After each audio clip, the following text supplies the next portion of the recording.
रिपोर्ट की। सरकार की आमद। हाँ गली गली सज गई, शहर शहर सज गया, आए नबी प्यारे नबी मेरा भी घर सज गया।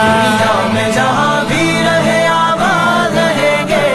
आबाद रहेंगे, जो बिना के लाल कभी लाल करेंगे, जो बिना के लाल कभी लाल करेंगे। तेरी चहल पहल पे हज़ारों ईद रबीउल अव्वल सिवाय इबलीस के जहाँ में सभी तो खुशियाँ मना रहे हैं। मुंगनो खनाकाबा च 300 बूतान पके प्रातो आगा हम रब त सजदेश वा और शुक्र अदा करो चियारा बदासी यो अजीम इंसान दुनिया त तशरीफ रावड़ च मां बल बूतानो न पाक की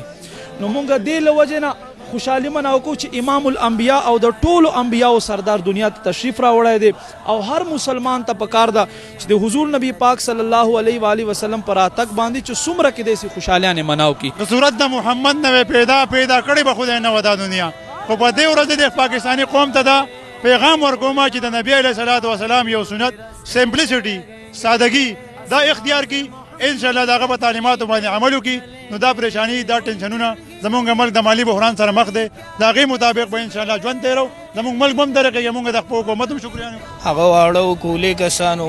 یا سرکاري محکمې ټولو به کې شرکت وکړو او دغه جلوس زمونږ چې دنو دا تقریبا ډیر وخت نه روان دی خو څه کالي الله تعالی دې کې نور هم یو عظیم برکت پیدا کړلو چې د نورو کلونو په نسبت باندې څه کالي چې دنو ډیر زیات چې دنو ګڼو جماعتونه د الله کورونه دي او د الله پاک د حبیب صفت پکې کیږي یا په نظم یا په نثر باندې الحمدلله او وس چې کوم دی نه زمونږ د دې نه غټه خوشحالي مقام بل نشته چې چا په نبی علیه السلام ایمان راوړ دی په کار دی چې په میلاد کې لازمي شرکت وکړي او خو ایمانی بدني مالی تعاون پکې هر قسم وکړي ټول خوشحالونه غټه خوشحالي د پیغمبر اسلام د پیدایش ته خوشحالي ده اختر هم په دې باندې کمی دي او نور خوشحالي په هم کمی دي د الوادون باندې خلک خوشحالي دي هغه په هم کمی دي